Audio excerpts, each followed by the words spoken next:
Blessed day po mga kapatid, mag-share lang din po ako. So, basahin ko po yung John 9 verse 35. About po to dun sa isang lalaki po na bulag na pinagaling po ng Panginoong Jesus. Tapos muli po silang nagtagpo ng Panginoong Jesus.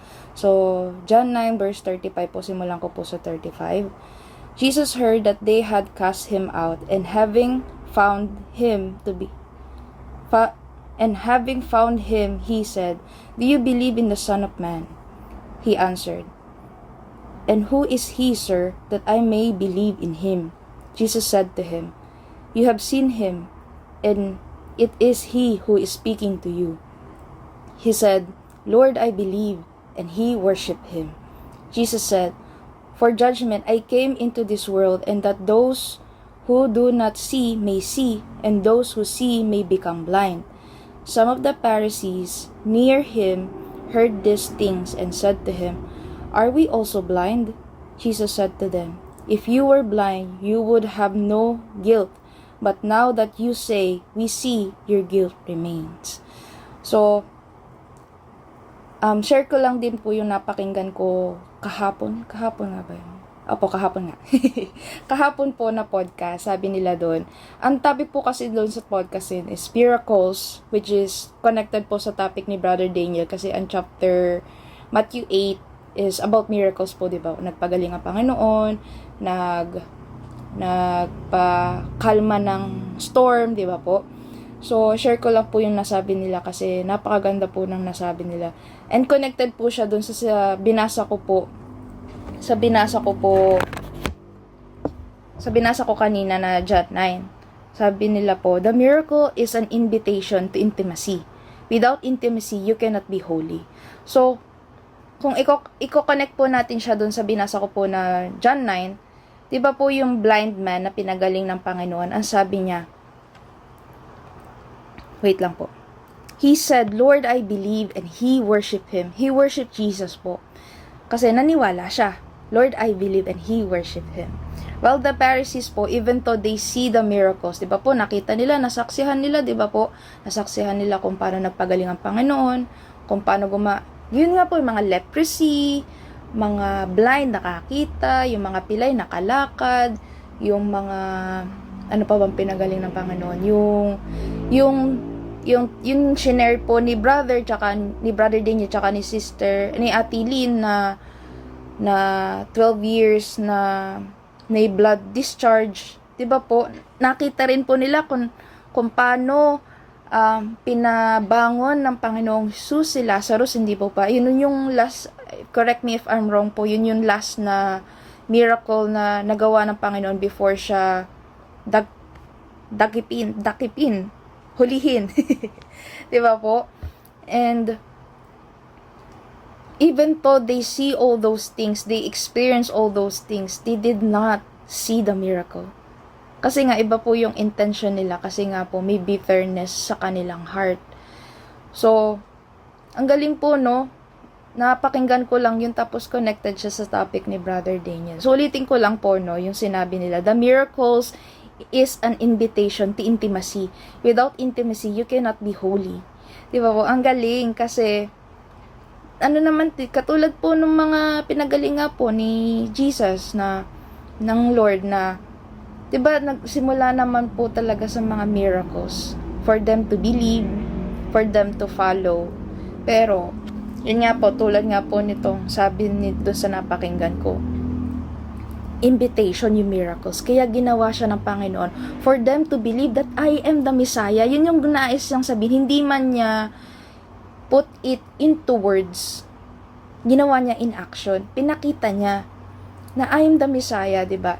'Di ba po nung mga unang days, months ng kanyang pagtatayo ng ministry ay ayun yung nga pong pasabi, even dun sa mga evil spirits na kinakas out niya, sinasabihan niya, huwag niyo ipagsasabi, huwag niyo muna sasabihin sa kanila na ako yung darating, ako yung hinihintay nila, ako yung Messiah, di ba po?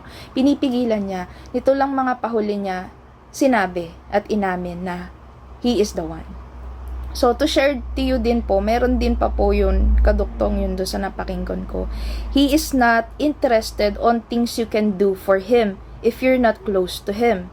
He is interested on you in the end than what you can do to Him.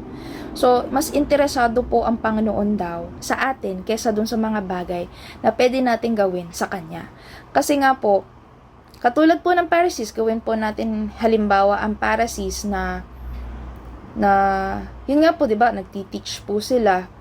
Pero hindi na nila nakita yung miracles, yung invitation for them to believe, for them to worship like the blind man, 'di ba?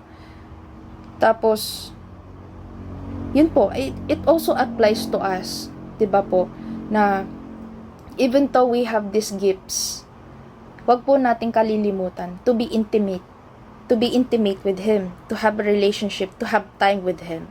So, ang ano ko po talaga tuwing gabi talaga yung time namin ni Lord na nag-uusap talaga. And, yun po, yung isa pa po na, ayun, i-share ako na nangyari sa akin nung Monday. Kasi nung Monday, nag-overthink po ako. In-overthink ko yung may mga bagay-bagay kasi syempre po, katulad po na na-share ko ng testimony, I'm still healing. Pero, ayun nga po, i-share ko na lang po kung ano nangyari ng Monday evening, night. Bigla ko na lang po nasambit na, Lord, buti na lang inamin ko. Buti na lang nagpakatotoo ako sa iyo. Buti na lang, Lord, hindi mo pinatigas ang puso ko. Kasi kung hindi ako umamin, hindi ako nagpakatotoo, hindi ako nag-surrender sa iyo. Kumbaga parang sinikret ko or hinide ko yung pagkakamali kong yun. At hindi ko tinanggap yung correction niya. Baka hanggang ngayon, nag-overthink ako, baka guilty na guilty ako, or ashamed na ashamed ako, or what. Baka wala akong peace until now kung hindi ko yun ginawa. Or hindi pinalambot ng Panginoong Jesus ang aking puso. Baka hanggang ngayon, sobrang wala akong peace. Baka balisa po ako right now. Tapos, after that, nasabi ko yun na, Lord, buti na lang, nagpakatotoo ko sa'yo. Nagdasal po ako noon, and then, nagbasa po ako ng salita niya. Tapos, napakagaling ni Lord. Pinabasa niya sa akin yung Psalms 32. Psalms 32, mga kapatid. Basahin ko po sa inyo, share ko po sa inyo, mga kapatid. A Psalm of David. Oh, what joy for those whose disobedience is forgiven, whose sin is put out of sight. Yes, what joy for those whose record the Lord has cleared of guilt, whose lives are lived in complete honesty. When I refused to confess my sin, my body wasted away, and I groaned all day long. Day and night your hand of discipline was heavy on me. My strength evaporated like water in the summer heat. Finally, I confess all my sins to you and stopped trying to hide my guilt. I said to myself, I will confess my rebellion to the Lord, and you forgave me. All my guilt is gone. Therefore, let all the godly pray to you while there is still time, that they may not drown in the flood waters of judgment. For you are my hiding place. You protect me from trouble. You surround me with songs of victory. The Lord says, I will guide you along the best pathway for your life. I will advise you and watch over you. Do not be like a senseless horse or mule that needs a bit and bridle to keep it under control. Many sorrows come to the wicked, but unfailing love surrounds those who trust the Lord. So rejoice in the Lord and be glad, all you who obey Him. Shout for joy, all you whose hearts are pure. Amen! Praise the Lord. Napakagaling po pa. Nung nabasa ko po to, talagang parang sinabi sa akin ni Lord na, oo anak, totoo yan anak. Kasi nakasulat yan sa salita ko. Grabe, napakagaling po ng Panginoon. Praise the Lord. Amen. Praise the Lord. Hallelujah. Yun lamang po mga kapatid. God bless you all po. Praise the Lord po. Praise God. Sa akin naman po, brother, ang naput sa akin sa topic na to is yung nasa Jeremiah 2 verse 35 na kung saan sinabi doon ng Panginoon sa mga mamamayan sa henerasyong ito. Ito po yung nasa verse 35. Sinabi niyo pa rin wala akong kasalanan. Hindi galit sa akin ng Panginoon, ngunit talagang paparusahan ko kayo dahil sinabi niyo hindi ako nagkasala. Tapos connected siya dito sa Matthew 9 verse 11 to 12 na kung saan ito yung naging sagot ng Panginoon sa mga Pariseyo. Kasi tinanong ng mga Pariseyo ang mga alagad ni Jesus na bakit kumakain ang guro ninyo kasama ang mga maniningil ng buwis at iba pang mga makasalanan. Kumbaga nakikihabilo daw ang Panginoon sa mga makasalanan.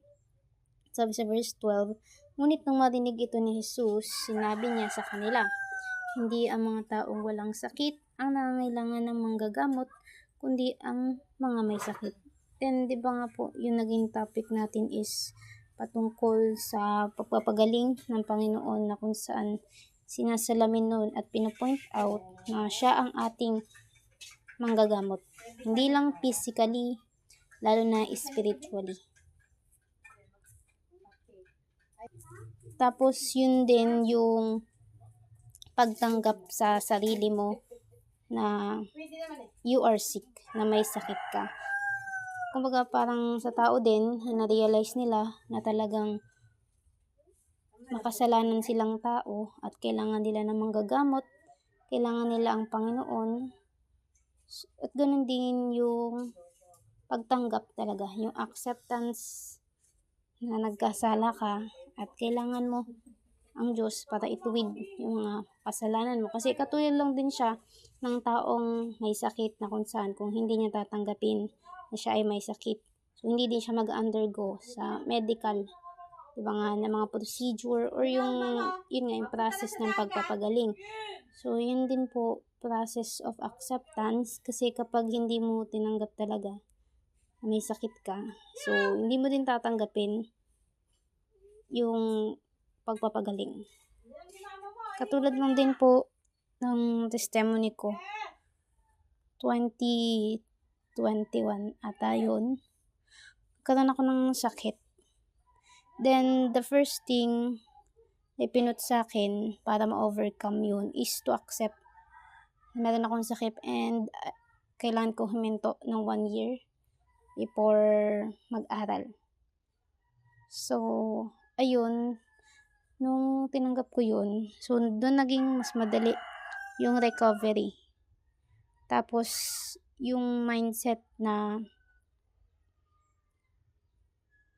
all things happen for a reason at yung buhay hindi siya kumbaga nirarush, hindi siya totally karera na kailangan mong makipagpaunahan para mapunta sa finish line. Kasi nga, di ba, katulad na lang nabanggit niya Ate Lynn kanina, sabi niya na word of God yung kanyang binanggit na ang mga nauuna ay mahuhuli at ang mga mahuhuli ay mauuna. Kasi yun din yun yung pagiging rush, pagkakaroon ng rush spirit, and doon din nadidrain yung energy mo, lalo na diba po kapag sa karera. So ayun, yung endurance, kasi even though ikaw yung nauna sa pagtakbo pero napagod ka, huminto ka, so mauna pa din or makakapunta sa finish line is yung mga taong kahit nahuli ay nagpatuloy. So, yun lang din po sa akin, yung acceptance talaga na kailangan mong magpagaling. So, kailangan mong i-accept or confess that you are a sinner and you need the Lord para mapalaya ka sa ganung estado mo spiritually. Yun lang. Praise God. Ayan, sa mapagpalang hapon po sa ating lahat mga kapatid. At nagpapasalamat po ako sa Panginoon na ginamit niya po ang ating kapatid na si Daniel upang ipahayag ang salita ng Diyos. Ayan, dito po sa kanyang tinapik sa Mateo 8, pinagaling ni Jesus ang isang ketong. Dito po, ang aking pong insight dito sa verse 1 to 2, mga kapatid, dito po sinasabi, pagbaba ni Jesus mula sa bundok, sinundan siya ng napakaraming tao, lumapit sa kanya ang isang taong may ketong, lumuhod sa harapan niya at sinabi, Panginoon, kung nais po ninyo ako'y iyong pagalingin, ay magagawang malinis. So dito po, pinababatid po sa atin mga kapatid na makikita natin dito ang isang ketongin ay lumapit sa ating Panginoon na walang pag-aalinlangan, na siya ay kayang pagalangin ni Jesus. Dito makikita natin na kahit wala pang ginagawa ang Panginoon, nagtitiwala siya at ang kanyang pananampalataya ay tapat at siya'y nagpapakumbaba upang linisin ng Panginoon. Hindi lamang po sa kanyang sakit, kundi linisin ang kanyang mga kasalanan. Ayan. So, dito po sa Leviticus chapter 13, verse 44, basahin po natin mga kapatid.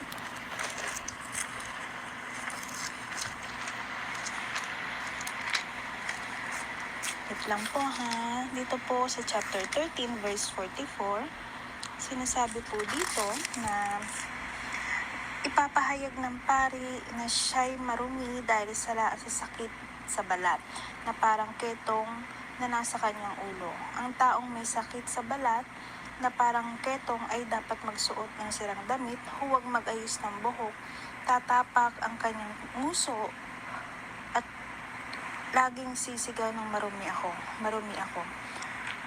Hanggat siya'y may sugat, itutuloy siyang marumi, at sa labas ng kampo, maninirahan mag-isa. So dito mga kapatid, makikita naman natin na kapag ang isang tao ay may sakit, ay mananatili lamang siya doon sa kung ano ang kinalalagyan niya.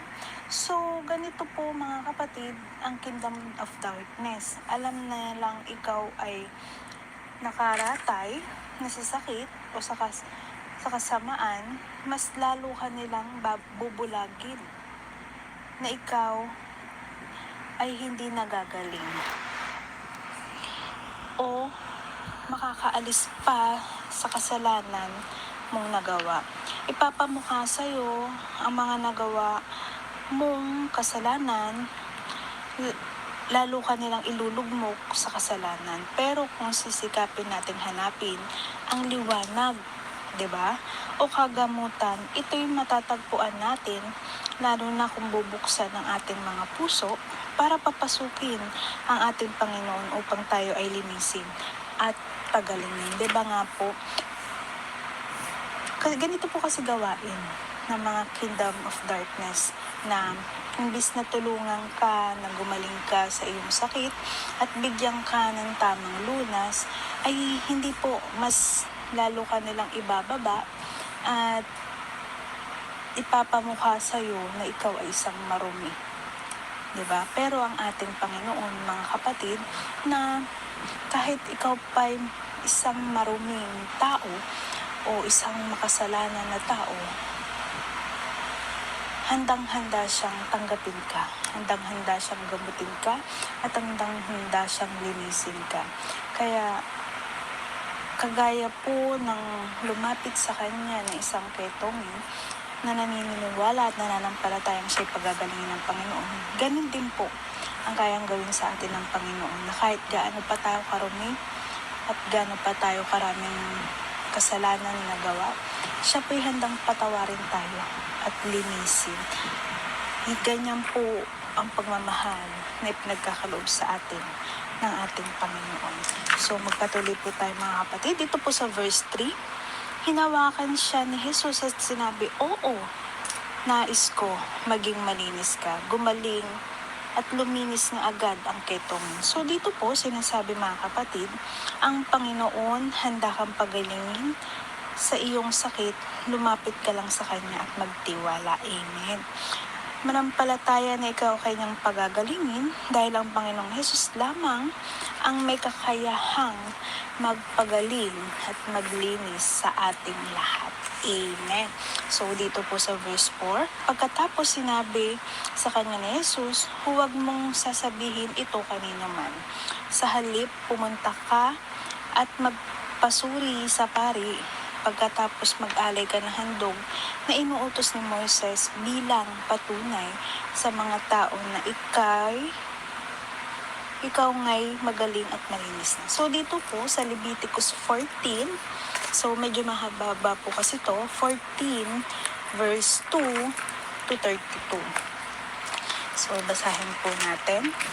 So dito po, sinasabi po dito mga kapatid na sinabi ni Yahweh kay Moses, ganito naman ang tuntunin sa paglilinis ng taong may sakit sa balat na parang ketong. Sa araw na siya lilinisin, haharap siya sa pari sa labas ng kampo at susuriin kung magaling na ang may sakit. Magpapakuha ang pari ng 2 ibong buhay at malinis kapirasong kahoy sa sedar, pulang lana at hisopo. Ipapapatay sa kanya ng pari ang isang ibon sa tapat ng isang bangang may tubig na galing sa bukal. Itutubog niya sa dugo nito ang ibong buhay, ang kahoy na sedar, ang pulang lana at ang hisopo. Verse 7, ang dugo ay iwiwisik ng 7 beses sa taong may sakit. Sa balat ipapahayag siya ng pari bilang malinis. Pagkatapos paliliparin niya sa kabukiran ang ibong buhay. Amen. So verse 8, nalabhan ng nagkasakit ang kanyang damit at siya'y magpapakalbo at maliligo. Sa gayon, ituturing na siyang malinis, pahihintulutan na siyang makapasok sa kampo, ngunit mananatili pang 7 araw sa labas ng kanyang tolda. Verse 9, sa ika-7 araw, aahitin niyang muli ang lahat ng buhok na sa ulo, ang kanyang balbas at kilay, at lahat ng balahibo sa katawan. Lalabhan niya ang kanyang damit at siya'y maliligo. Sa gayon, magiging malinis siya sa ika-8 araw. Magdadala siya sa tatlong tupa na isang taong gulang at walang kapintasan. 2 nito'y lalaki, magdadala rin siya ng 1 kalahating salop ng mainam na harina na may halong langis at 1/3 litrong langis bilang handog sa pagkaing butil. Verse 11, dala ang kanyang handog isasama ng pari sa kaharapan ni Yahweh sa may pintuan ng toldang tipanan. Itataas ng pari sa harapan ni Yahweh ang 1 lalaking tupa at ang 1/3 litrong langis bilang natatanging handog na pambayad sa kasalanan. So dito mga kapatid sa verse 13, sa verse 12, mga kapatid dito, di ba, itinaas ng pari ang tupa sa harap ni Yahweh bilang handog. So sa New Testament po ng magkatawang tao ang ating Panginoon, di ba? Itinaas ang Panginoong Hesus na nakapako bilang handog, di ba? Nung ipinako po ang ating Panginoong Hesus, siya po itinaas, di ba? Nakataas na po siya na nakapako at siya ay hinandog. Ito'y bilang handog. Ipinako ang Panginoong Hesus upang maging kabayaran ng ating kasalanan. Diba dito po, naging handog po ang ating Panginoong Hesus sa harapan ng Ama. Siya po ang inihandog upang siya'y maging kabayaran sa ating mga kasalanan. Itinaas siya upang siya'y maging kabayaran ng kasalanan ng lahat. So, magpatuloy po tayo. Verse 13, papatayin ang tupa doon sa lugar na pinagpapatayan ng mga handog sa kapatawaran ng kasalanan at handog na susunugin sa loob ng lugar na banal ang handog na pambayad sa kasalanan. Tulad ng handog para sa kapatawaran ng kasalanan ay para sa pari at napakabanal. Diba? Dito mga kapatid sa 13, nakikita natin, diba?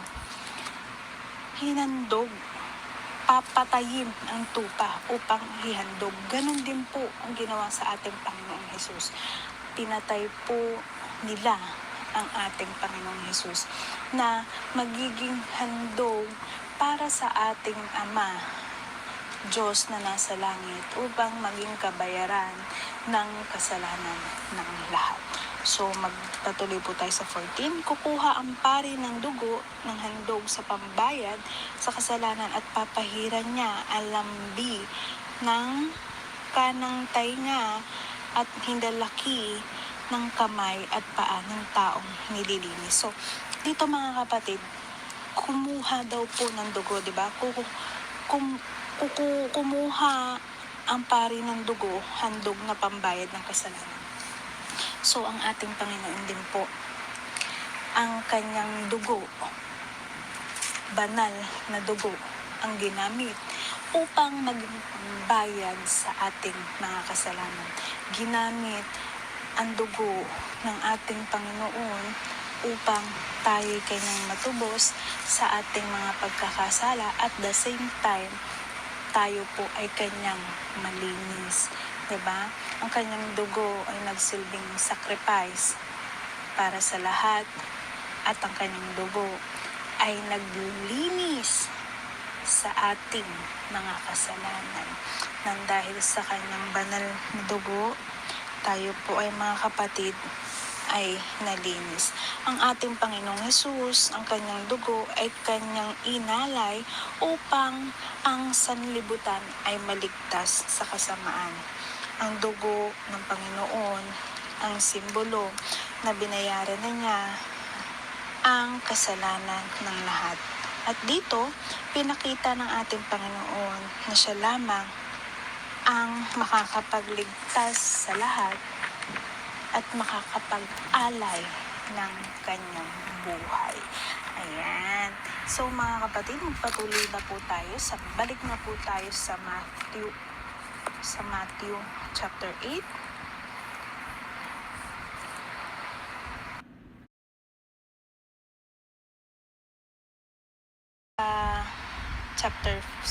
Chapter 8, Matthew chapter 8, verse 5, ang pagpapagaling sa katulong ng Kapitang Romano.